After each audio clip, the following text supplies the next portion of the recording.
name is Pamela DeNeuve, and I've been working with lawyers for over 30 years. And I want to talk about why strategies and marketing and all of those things don't work for everybody. These types of attorneys who have that stallion-like energy, they can even be predatory and they know how to go out there and build a practice. And so everyone is not of that emotional makeup. And a lot of attorneys, they spend thousands of dollars trying to grow their practices while ignoring that they are not of the makeup where they're going to push themselves to the limit, where they're going to run themselves into the ground, where they're going to work 7 days a week, where they're going to work around the clock, who are going to neglect their family and neglect their children. It's not for everybody. And so I am an advocate and have always been an advocate for the past 30 years for attorneys to show them that they can become very successful,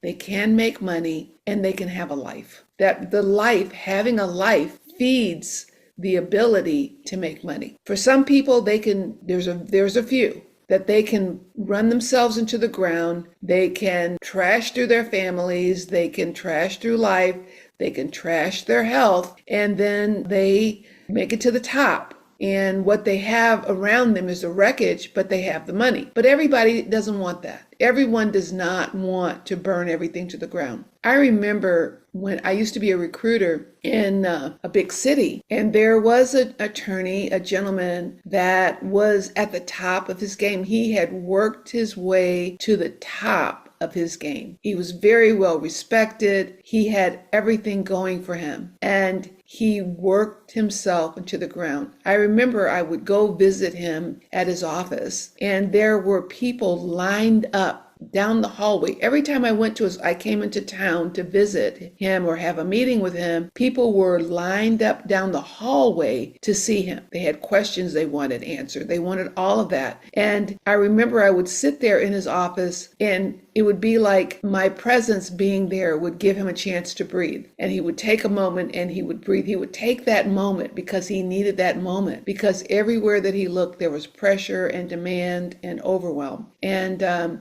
I was very, very sad to hear that he had gotten brain cancer, and he did expire, actually. So that was one of those examples where he had everything. He had the power, he had the prestige, he had the home, he had the family, he had the wife, he had the stature with one of the largest firms in the country. And then he was gone. And so many attorneys, the attorneys that I talk to, they say, how can I have a life, Pamela, and be a lawyer? And that's where, it comes in. It's just like, what do I need to do? So it can start off in a very small way. You don't have to figure everything out all at one time, but there is an answer. So the first thing that I always tell the attorneys that I coach or the attorneys that I come in contact with is you've got to start in the morning. You have to. And I talk about it a lot. I talk about cortisol and being in a stress mode, being highly stressed. But just some basic things can start to change your law practice. And it starts in the morning. So the first thing is that the night before you leave the office, you want to write down 5 things you want to accomplish the next day. That's all you have to do is write down those 5 things that you want to accomplish the next day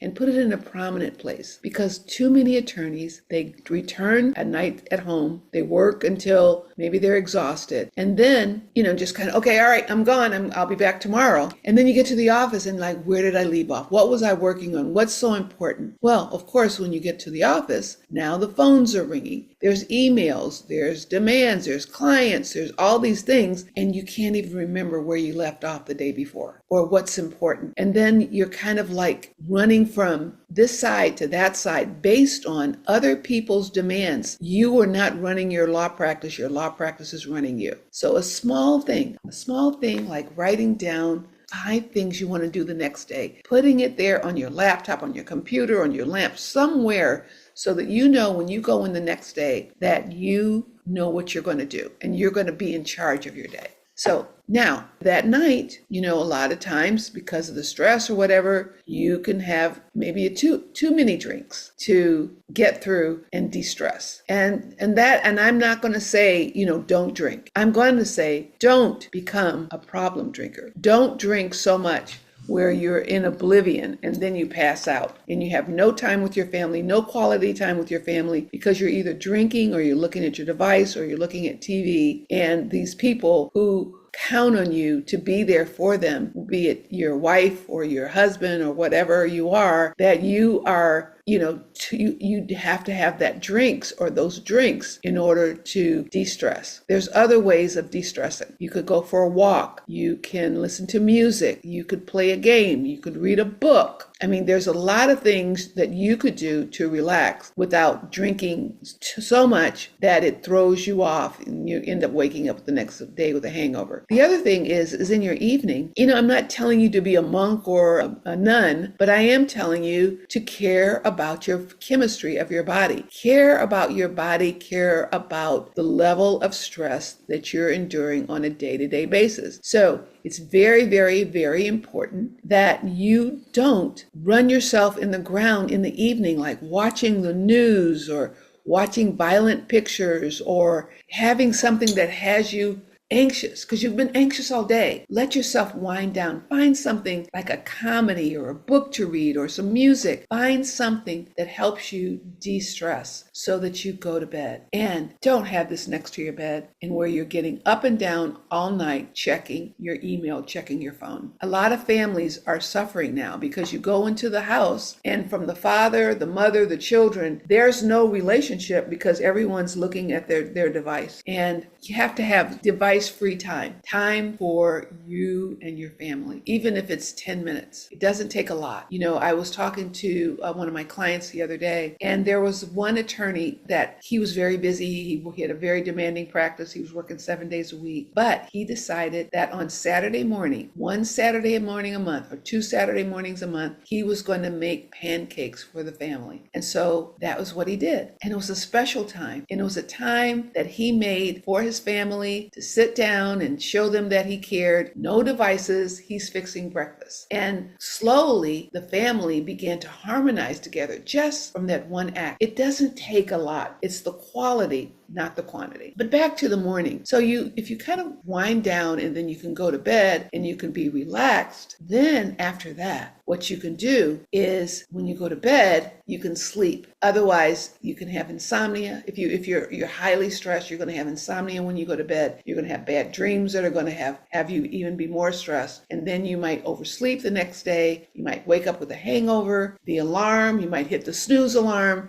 You may jump out of bed because you're running late and then you're racing. You drink coffee, more stimulants, and then you go to office and everyone is trying to run out of your vision because they know that you're in a sour mood when you come into the office. And a lot of people say, yeah, our partner, we don't talk to him before noon, or we don't talk to him before 3 because he's really a very unpleasant. He only growls. So these are the things that we want to say that we can start that way. And we also really believe in the Pomodoro method. And the Pomodoro method is time blocking. So we believe that you can get your work done, your heavy lifting done by 2 o'clock every day. If you would allow yourself to have that time where you would do the heavy lifting of your work, and it takes some discipline. And we have a whole procedure that how you do that. If you do that, if you finish your work by 2, if you do the heavy lifting, if you have to do a brief or you have to prepare for a deposition or trial, or you have to make a demand or whatever it is that you have to do, you have to do some research. Do all that for those projects with deadlines. Work on those things up until 2 or 2:30 every day with time blocking. Then your afternoon after 2, you can do client calls, you can do email, you can do meetings, you can do staff meetings, you can do marketing. You have the rest of your day to do that. But here's the key. Because you got your heavy lifting done, which you will have done more if you do it, follow the way we suggest, you will have done more work than you normally would do if you'd work 10 hours because of not allowing yourself to be distracted and by working this way. So once you do that, once you follow the Pomodoro method and you get your work done by 2:30, you'll be leaving leaving the office around 5:30, or even earlier. If you have your own practice and you have a staff, which we highly recommend that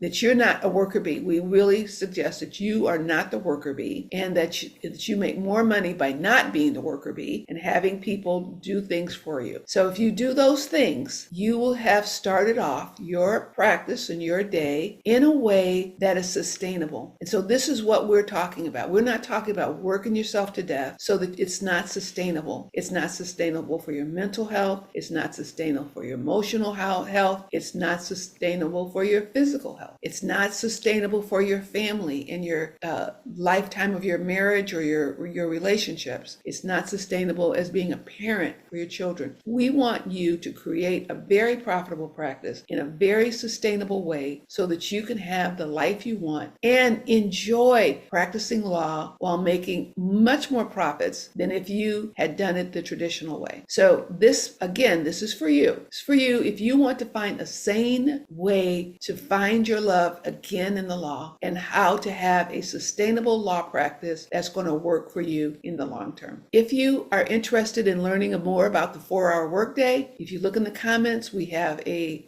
course that you can click, and you will learn how you can do the Pomodoro method, how you can finish your work by 2 o'clock. Okay, we'll see you next time, and be sure to click down below to subscribe.